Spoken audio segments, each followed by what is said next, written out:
ಕಳೆದ ಸುಮಾರು ಒಂದು ತಿಂಗಳು 4 ದಿನ ಉಪವಾಸ ಸತ್ಯಾಗ್ರಹ ಮಾಡಿ 26 ದಿನ ಸಾಮಾನ್ಯ ಹೋರಾಟವನ್ನು ಕಲಬುರಗಿ ನಗರದಲ್ಲಿನ ನಿರ್ಮಿತಿ ಕೇಂದ್ರದ ಭ್ರಷ್ಟ ಸಿಬ್ಬಂದಿಗಳು ಹಾಗೂ ಅಧಿಕಾರಿಗಳ ವಿರುದ್ಧ ಸಾಕ್ಷಿ ಸಮೇತ ದೂರುಗಳು ನೀಡಿದ್ರು. ಸರ್ಕಾರ ಹಾಗೂ ಜಿಲ್ಲಾಧಿಕಾರಿಗಳು ಇವರ ಬಗ್ಗೆ ಯಾವುದೇ ಕ್ರಮ ಕೈಗೊಳ್ಳದೆ ಹಿಂದೇಟು ಹಾಕಿರುವುದರ ಕುರಿತು ರಾಮಸೇನಾ ಕಲಬುರಗಿಯ ಗುಂಡು ಪಾಟೀಲ್ ಅವರು ಸುದ್ದಿಗೋಷ್ಠಿಯನ್ನು ನಡೆಸಿ ಆಕ್ರೋಶ ವ್ಯಕ್ತಪಡಿಸಿದ್ದಾರೆ. ಕಲಬುರಗಿ ನಗರದ ಪತ್ರಿಕಾ ಭವನದಲ್ಲಿ ನಡೆದ ಸುದ್ದಿಗೋಷ್ಠಿಯಲ್ಲಿ ಮಾತನಾಡಿದ ಅವರು, ಕಳೆದ ಒಂದು ತಿಂಗಳು 4 ದಿನಗಳ ಕಾಲ ಉಪವಾಸ ಸತ್ಯಾಗ್ರಹ ನಡೆಸಿದ್ರು. ಅಧಿಕಾರಿಗಳು ಹಾಗೂ ನಿರ್ಮಿತಿ ಕೇಂದ್ರದ ಸಿಬ್ಬಂದಿಗಳ ವಿರುದ್ಧ ಯಾವುದೇ ಕ್ರಮ ಆಗಿಲ್ಲ ಮತ್ತು ಇಲ್ಲಿನ ಜಿಲ್ಲಾಡಳಿತವು ಈ ಗಂಭೀರತೆಯನ್ನು ತೆಗೆದುಕೊಳ್ಳದೆ ತಪ್ಪಿತಸ್ಥ ಅಧಿಕಾರಿಗಳಿಗೆ ಶ್ರೀರಕ್ಷೆಯಾಗಿ ನಿಂತಿರುವುದು ಎಂದೆನಿಸುತ್ತಿದೆ. ಹಾಗಾಗಿ ಒಂದು ವೇಳೆ ಜಿಲ್ಲಾಡಳಿತ ಇವರ ವಿರುದ್ಧ ಕ್ರಮ ಕೈಗೊಳ್ಳದರೆ ಮುಂದಿನ ದಿನ ನಾಳೆ 22ನೇ ತಾರೀಕಿನಂದು ನಿರ್ಮಿತಿ ಕೇಂದ್ರದ ಎದುರುಗಡೆ ಅನಿರ್ದಿಷ್ಟ ಆಮರಣ ಉಪವಾಸ ಸತ್ಯಾಗ್ರಹ ಕೈಗೊಳ್ಳಲಾಗುವುದು ಎಂದು ಎಚ್ಚರಿಕೆ ನೀಡಿದರು. Bureau report RJ32 Kannada news Kalaburagi. Ramasena Karnataka Kalaburagi ವತಿಯಿಂದ ಏನು ನಿರ್ಮಿತಿ ಕೇಂದ್ರದ ಬಗ್ಗೆ ಸುಮಾರು 4 ವರ್ಷದಿಂದ ನಾವು ಸತತವಾಗಿ ಹೋರಾಟ ಮಾಡ್ತಾ ಬಂದು ಜಿಲ್ಲಾಧಿಕಾರಿಗೆ 18 ದೂರುಗಳು ಕೊಟ್ಟರು ಯಾವುದೇ ಕ್ರಮ ತೋರ್ತಾ ಇಲ್ಲ. ಮುಂದೆ ಒಂದು ದಿನ ನಾವು ಜಿಲ್ಲಾಧಿಕಾರಿಗಳಿಗೆ ಕೇಳಿದಾಗ ಒಂದು ಕಮಿಟಿ ರಚನೆ ಮಾಡ್ತಾರೆ. ಕಮಿಟಿಯಲ್ಲಿ ಶ್ರೀರಾಮ್ AC ಅವರಿಗೆ ಅಧ್ಯಕ್ಷ ಮಾಡ್ತಾರೆ, PRA ಅವರಿಗೆ ಮೆಂಬರ್ ಮಾಡ್ತಾರೆ. ಸರ್, ನಿರ್ಮಿತಿ ಕೇಂದ್ರದಲ್ಲಿ ಏನು ನಕಲಿ ಇಂಜಿನಿಯರಿಂಗ್ ಅಂತೇಳಿ ಇಕ್ಬಾಲ್ ಅನ್ನೋದವರು ನೇಮಕ ಆಗ್ತಾರೆ ಸರ್.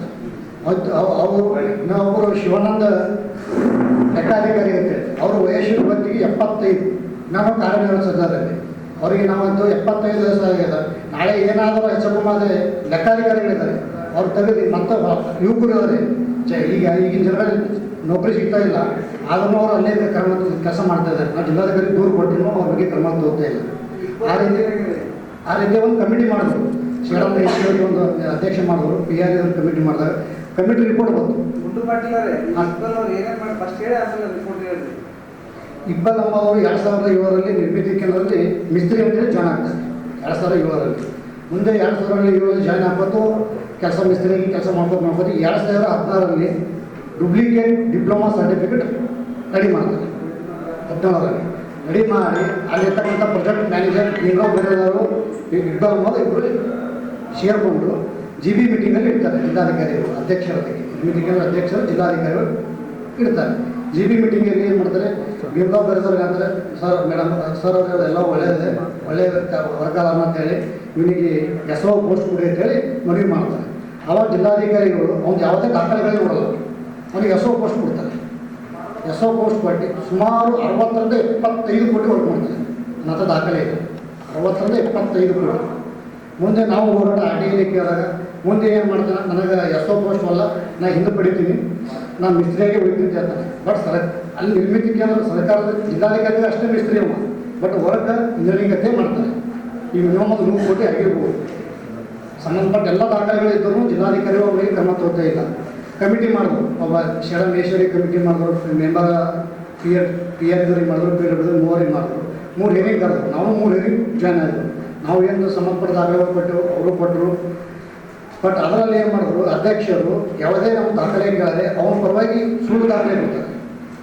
ಅವನ ಪರವಾಗಿ ಅವನದಿಂದ ಏನಾಗಿದ್ದು ಗೊತ್ತಿಲ್ಲ, ಅವನೊಂದು ಅಂಡರ್ಸ್ಟ್ಯಾಂಡಿಂಗ್ ಸುಳ್ಳು ದಾಖಲೆ. ಬಟ್ ಅದೇ PRA ಸತ್ಯ ಅಂತ ಕೊಡ್ತಾರೆ. ರಾಮಸೇನಾ ಮಾಡಿರೋ ಆರೋಪ ಸತ್ಯ ಕಂಡು ಬಂದಿರುತ್ತೆ ಕೊಡ್ತಾರೆ. ಅದು ರಿಪೋರ್ಟ್ ಜಿಲ್ಲಾಧಿಕಾರಿಗೆ ಬಂದು 2006/12/2023ಕ್ಕೆ ಜಿಲ್ಲಾಧಿಕಾರಿ ಚೇಂಬರ್ಗೆ ಬಂದರು. ಬಟ್ ಇವತ್ತಿನ ತನೂ ನಮಗೆ ಅದು ರಿಪೋರ್ಟ್ ಕೊಡ್ತಾ ಇಲ್ಲ. ಕೇಳಕ್ಕೆ ಹೋದರೆ ಜಿಲ್ಲಾಧಿಕಾರಿ ನಮಗೆ ಬೆದರಿಕೆ ಆಗ್ತಾ ಇದ್ದಾರೆ.